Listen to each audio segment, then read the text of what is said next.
Ho ho ho, and a very merry Wednesday to you kids. In my sack for you today is some Grand Prix World. Something incredible has happened, and we found $2 million behind the back of the couch. I don't know how exactly that came to pass, but that is something that happened. Apparently we made a profit of only 707,000, which I don't believe, because that number is far too large. We've already done the news, it seems, so we will press onwards and upwards. Our excellent season continues, and we're now ready to put the AR2003A into the wind tunnel, so let's do that. And the B-spec, the C-spec even, is coming along kind of okay, but not quite as well as I'd have hoped. We've got another upgrade to apply to the car as well, so that makes me happy. Let's go for another brake upgrade. Why not? So, on the last episode, I had a very interesting chat with Rapid Scorpion, who informs me he's thinking of doing a playthrough himself with Minardi, I think, or maybe Tyrrell.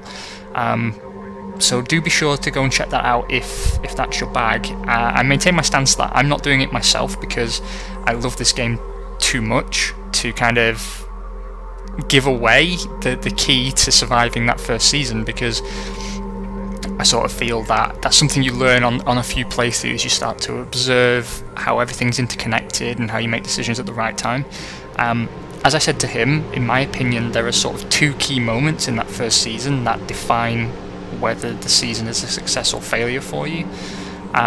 It can still go wrong on a morale basis, and that's all I'm going to say. I don't want to spoil anything for anybody. I recommend that you give that a go, and if maybe you can't get hold of the game, or you'd like to see a Minardi playthrough, then apparently in the very near future Rapid Scorpion is your man. I will be sure to put a link somewhere or give it a mention once he starts. So good luck with that, mate. I hope it goes well, and yeah, good stuff. We also talked about some elements of the game, actually, and we were having a bit of a discussion about driver skill and its various effects. The example that I gave him was concentration. Concentration is the driver attribute that decides, as you would guess, how focused the driver is, and that means the higher that score, the less likely they are to make a mistake. The other mitigating factor, however, is that they can... Let me think of a nuanced way to explain this rather than just butchering a sentence again. How it works, really, is, let's say, for instance, you have a fairly poor chassis, but you have a driver with high concentration. That, to some extent, offsets the inherent handling problem in the car, because the driver's wide awake and focused, gets a good feeling for the car, and doesn't sort of tire over the race distance.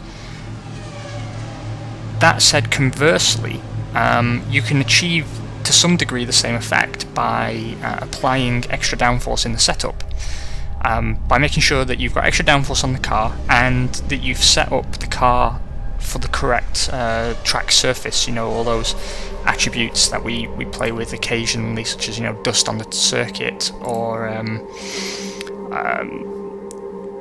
well, even wind, actually, to a certain degree, but whether the track is particularly bumpy or not. If you set up the suspension and the downforce correctly, then that can compensate for both a deficiency in the car and a deficiency in the driver. Then he followed up with a really excellent question that I don't have an answer for, and I'm not ashamed to admit I don't have an answer for it. It's just one element of the game that I've never really given much thought to, and I was very impressed that question was the first thing to come to his mind.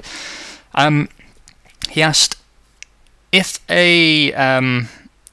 depending on how you set up the car and how the car is, as the season progresses, does a driver gain skills based on his experience in the season? So if a car is particularly well handling, for example, and flattering to a driver naturally, and you also go on to set it up well, does that mean he'll gradually become faster? Or if there's a lot of wet weather races and you have a good wet weather tyre and a good wet weather car, is his skill going to increase in the bad weather area? It's an excellent question, and my honest answer is I don't know. I wouldn't be surprised if that was the case, but I've tended to notice that if a driver has a bad season at a bad team, he can go backwards. He can lose points in one attribute or another.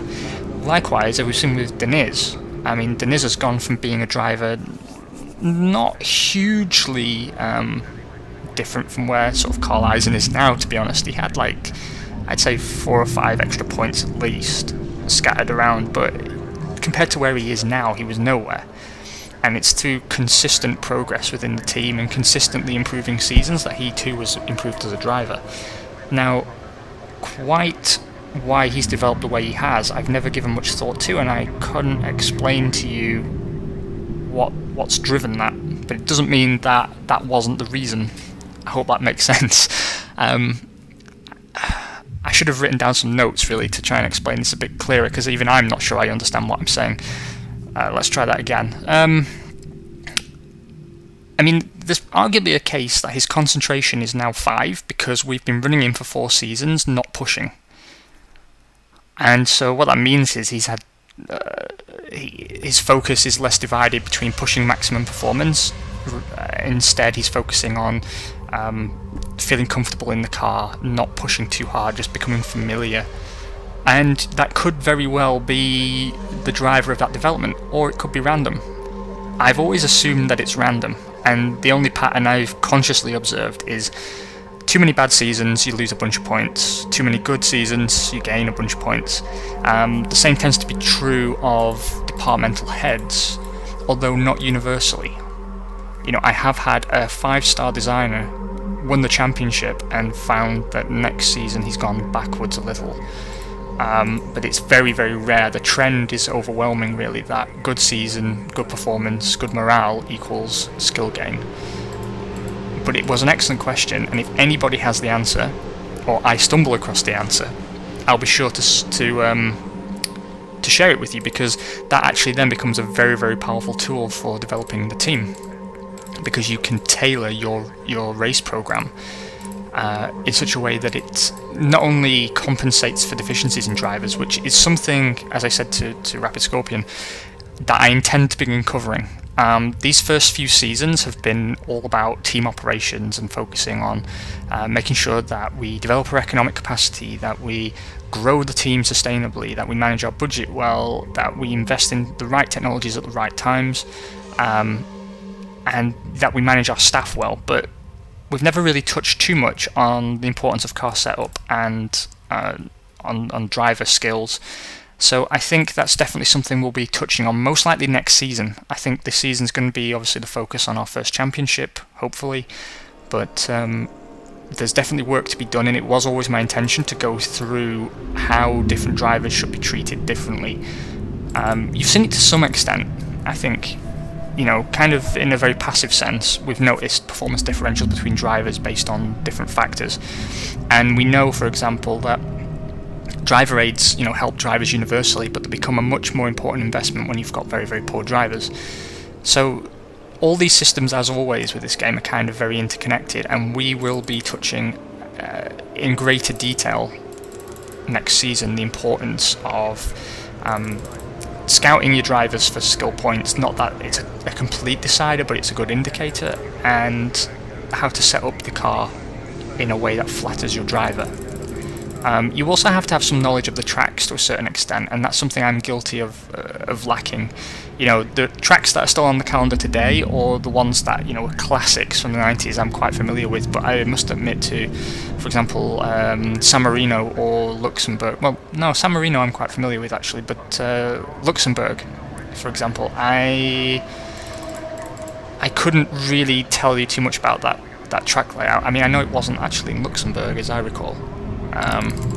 But anyway, I digress. We will be covering this in much more detail.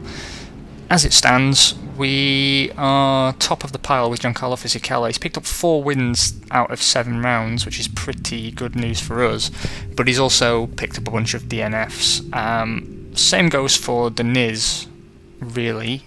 So we're going to try and tackle early, or as early as we can, the situation that it took us too long last season to correct, and that is an inherent reliability problem in the car. We're going to tackle that by maybe reducing how hard the drivers push and continuing to press on with technological development. So I know at the moment I'm gearing up for a brake performance improvement, but after that we're going to just make sure we get everything up to at least 4 on reliability. The engine's as reliable as we're going to get it, but that doesn't make it bulletproof, as we saw last season. And we're just going to try and have a bit more mechanical sympathy for our cars and see if we can't just get to the end of every race. It's so important to be consistent rather than just playing fast, and that's very much the case today as it was in the 90s. So we have some testing to run, and we've got a hell of a lot of money to do it with, which is handy because it's going to cost us 5.25 million bucks to tackle that particular problem. We've got a lot of tyre testing to get to as well, so we don't need to do very much engine testing, we know that.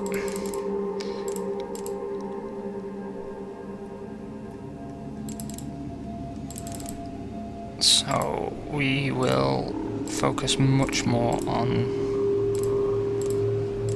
tyre testing, setup, all that kind of stuff. Right, that looks good to me. Actually, no it doesn't.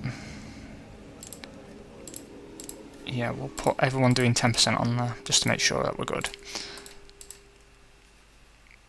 Yep, perfect. It's a good job I did that, because otherwise we would have wasted a turn. That should give us the 1 point we need to have a perfect engine by the halfway point in the season.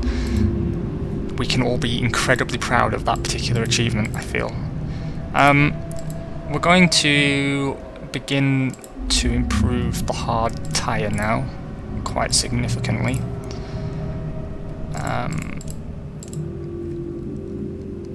That wasn't how I meant to spend that point, but never mind.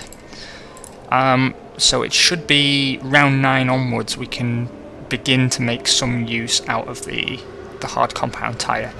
I think, and it is just I think at the moment, that we should be able to get a bit more out of that with Deniz, and vice versa. I think Deniz will get more out of the hard tyre, and the hard tyre will get more out of him. This Works Mercedes-Benz deal is becoming incredibly irritating, and I'm very concerned that it's going to be poached from us at the last minute. We don't seem to be making quite the progress I was hoping for elsewhere. Who are we inviting to our party? Let's get rid of you, and let's bring on... Who was the 2-season deal? Danker, HSBC is worth more than Danker, and Petronas is less. Okay, so we want HSBC. And we'll keep PIAA because, as I recall, that was a multi-year deal, so we want the best deal available. Yes, it was. I will take some points off them, though, and put it on Petronas and just try and tick over that deal. Again, we're aiming, if at all possible, to fill up all our sponsorship slots with 5-star sponsors, and that's not going particularly well so far. But it's not impossible. We just need to pick up some more success cards. When I say it's not going particularly well, what I mean is we're not getting the offers of multi-year deals that I think would put the team in a very, very relaxed position indeed for our presumed title defence, although I shouldn't get too excited about that. Take me down to Spare Parts City. We'll get both the cars into race-ready condition. Actually, we need to repair all of them. I nearly made a mistake there. Can you tell me what it was? In the comments. I just want to call it a pop quiz, a little bit of a test, see if you've learned anything from me. I almost made a mistake there. So you tell me what you think it was. It turns out that it wouldn't have actually totally screwed things, but it's still something to be aware of.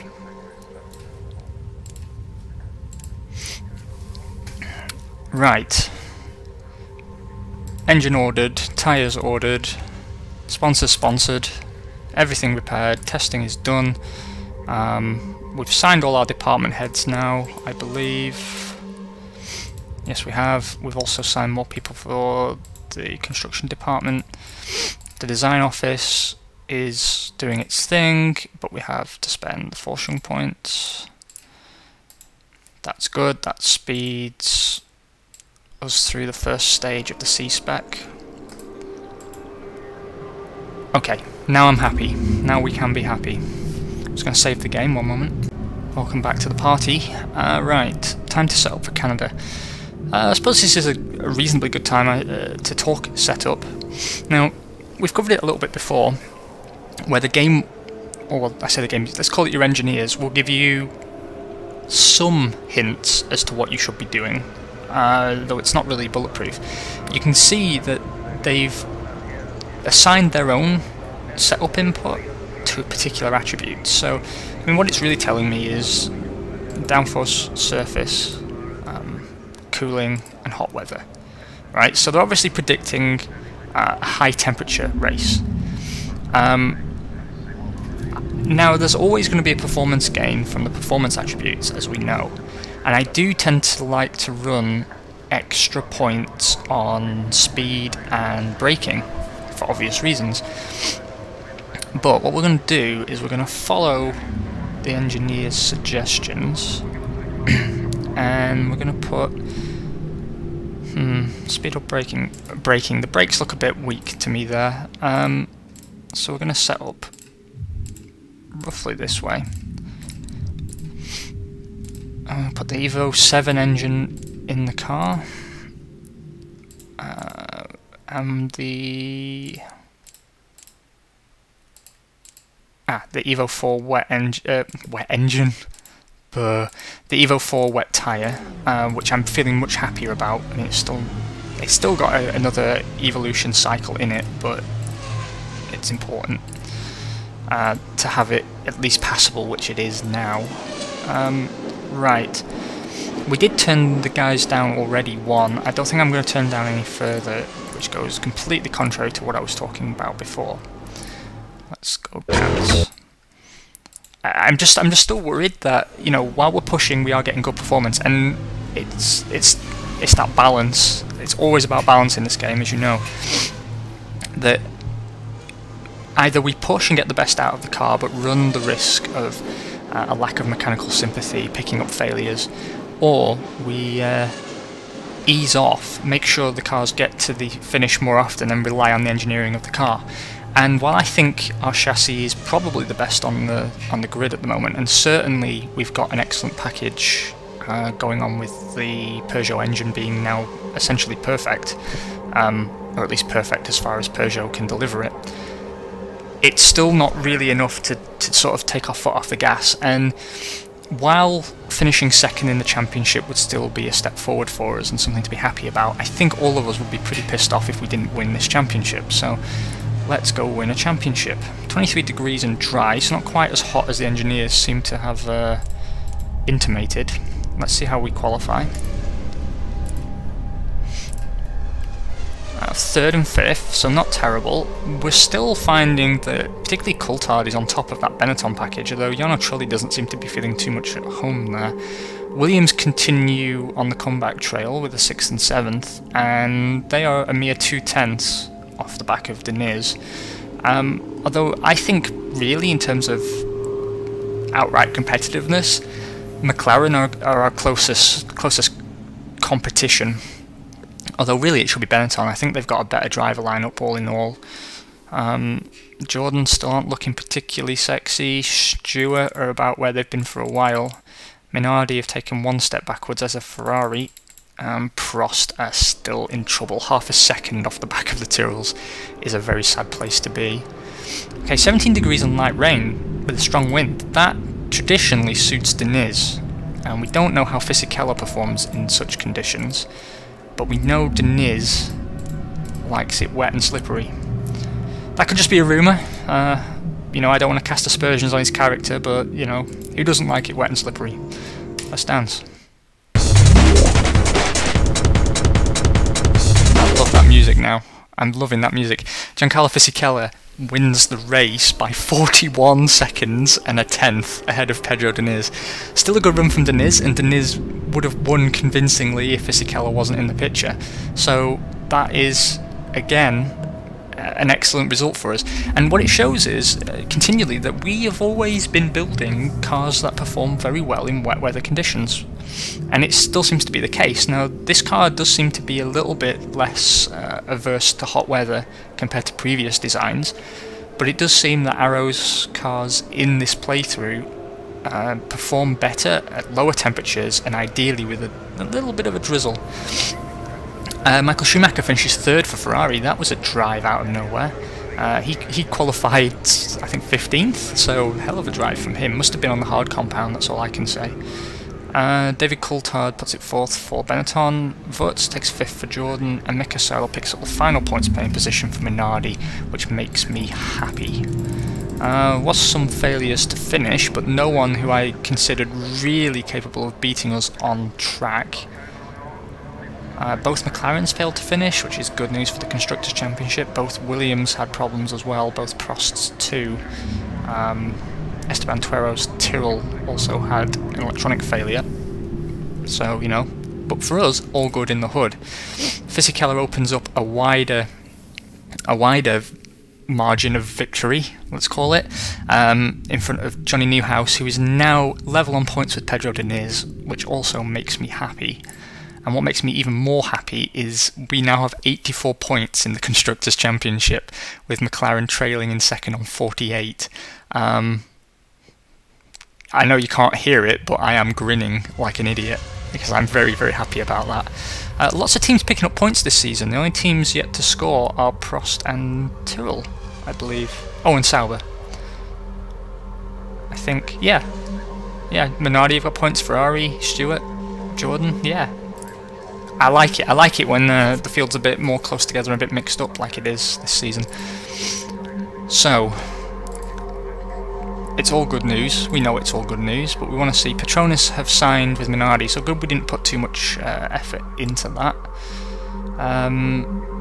Fisichella picked up the fastest lap as well, not surprising. He's been a very good signing for us, considering we wanted Frentzen. Frentzen's obviously cheated himself out of another World Championship, I think. Ferrari have signed Hewlett-Packard, Bossini, Vistion and Son are no longer up for grabs, nor are Brembo or Morse. Benetton and Jordan have already finished a complete sponsor package for next year. That's pretty insane. Work on the C-Spec continues at a very impressive pace, so let's press on with that.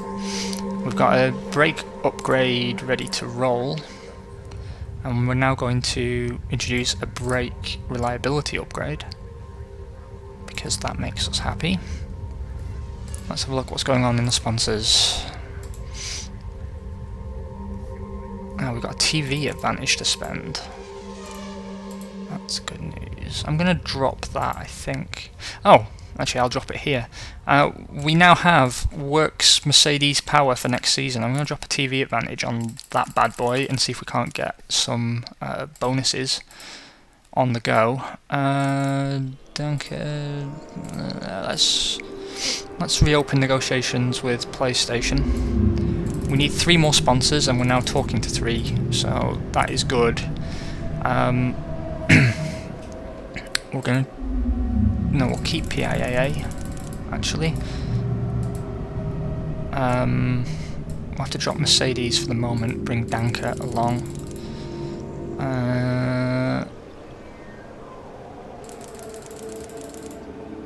Mercedes aren't our biggest fans, actually, so it makes me think that maybe we should have stayed with Peugeot, but we went where the money was, and that's never the wrong decision in Formula 1, let me tell you. Next season we have to start picking out ourselves a team sponsor that pays a little bit more, and that's any of them. So that's something else, another piece of homework for you guys. Who do you think we should be chasing? And just, this is only an indicator. Remember that the deal you get offered is tailored to you.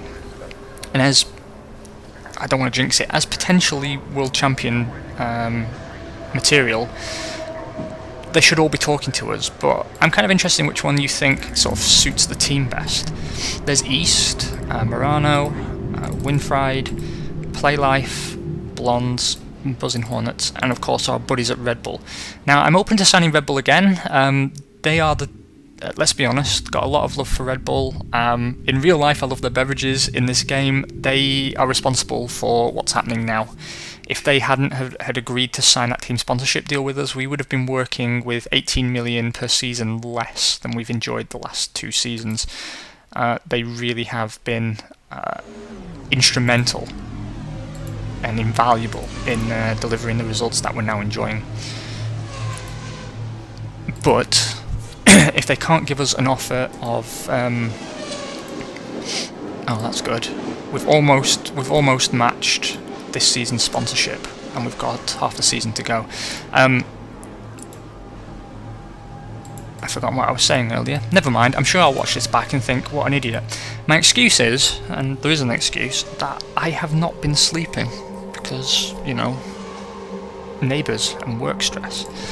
And the quality of videos suffers, so I do apologise, guys. I hope you'll bear with me while I pull myself together. Then again, I noticed the episode where I was genuinely horrifically hungover was one of the most popular episodes in this season so far, so it seems you'd like me to suffer, so maybe it's not all bad. Right. Big focus on tyre testing, if you please. And we're going to try and get this hard compound tyre into a workable place. That's £1 million worth of testing. I don't think that's actually necessary, given where we are now. So we'll do 200 miles of testing for $500,000-ish.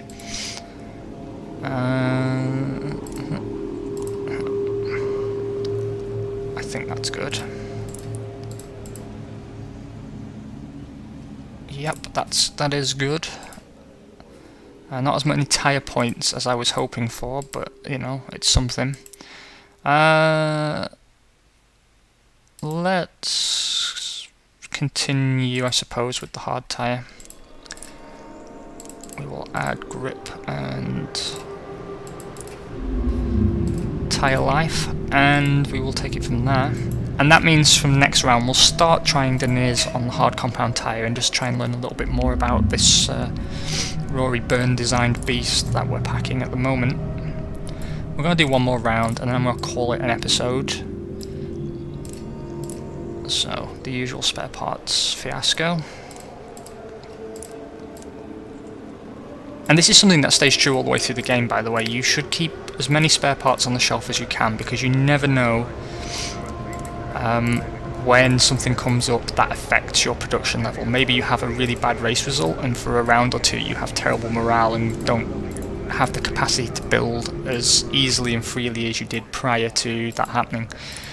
It can also be that, you know, you finish your Forschung testing when you didn't expect, and that finishes a driver aid or a piece of technology, and then you have to build it and put it on the car, and that inhibits your ability to produce spare parts too. So always build the spare parts. Very important.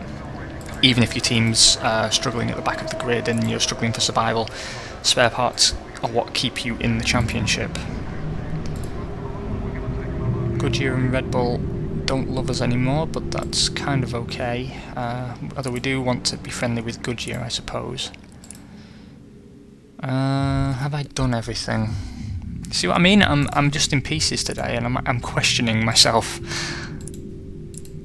Have I done everything? I don't need to order a new engine, but I do need to fit it in the car.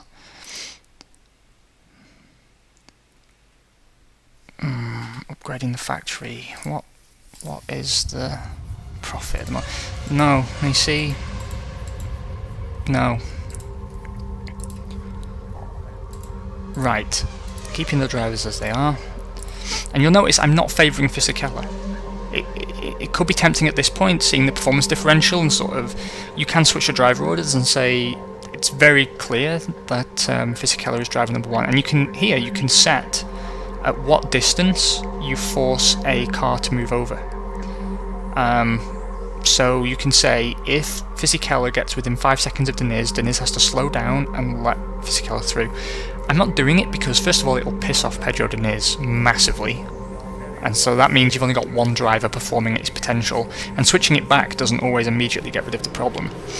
But also Fisichella is just dominating him this season, and I don't think allowing Deniz to try his hardest is actually impeding anything in any way. Right, what you see here is we're going to set Deniz up like the engineers say, and we're going to set up Fisichella the way I'd like.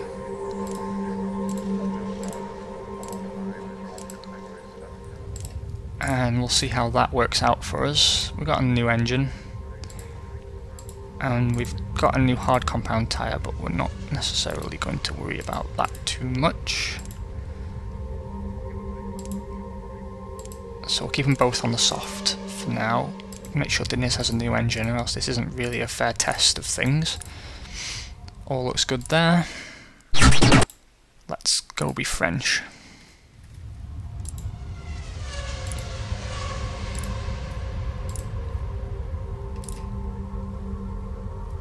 And there you see, immediately, Deniz has out-qualified Fisichella for only the second time this season by a fairly convincing nearly 3/10. That there is a sign that, you know, your race engineers are there for a reason, and they're useful, and your setup screen already has hints built into it. So, you know, try and follow the organic flow. However, what is worrying is that the Williams have brought out an upgraded car. They have to have done. They've received some significant upgrade because they qualified first and third out of nowhere. Us and Benetton have appeared to slip backwards in qualifying, while the McLarens have out-qualified us as well.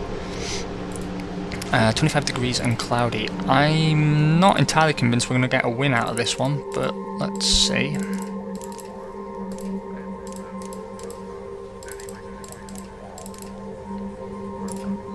We got something. Oh, we did get a win. Pedro Deniz takes the win. Now you see, all we had to do was set his car up right, but of course if we'd set Fisichella's car up correctly, then Deniz would probably be second. But Deniz wanted a win this season and we've given him one, and I don't think it hurts Fisichella's challenge too much for the driver's title. But you see, that was an important lesson there. You know, Fisichella's finished 5/10 off the back of Johnny Herbert, still in a points paying position. It was still a double points finish for us. Of course, McLaren gained more points from that round, with Johnny Newhouse taking second and Bedoya taking fourth. Coulthard put it on third for Benetton, showing that he's consistent, which you would expect after 5 seasons with the team. We lost Trulli, Schumacher, Montoya, Magnussen, Irvine and Lacey. That's bad news for Williams, because I was quite happy to see that their qualifying pace was back on the ball, but it seems their race pace is still lacking. So that moves Pedro Deniz into clear second position now, only 4 points clear of Johnny Newhouse, but still important 4 points. And it tightens the race between Deniz and Fisichella, but we know that's kind of an artificial result we've just witnessed. And yeah, we're way out in front in the constructors at the moment, which makes me happy boy. Let's see how we are in sponsor world. We're getting somewhere. We are getting somewhere. Someone stopped talking to us. Who was it? Who else were we talking to that we've lost 20%?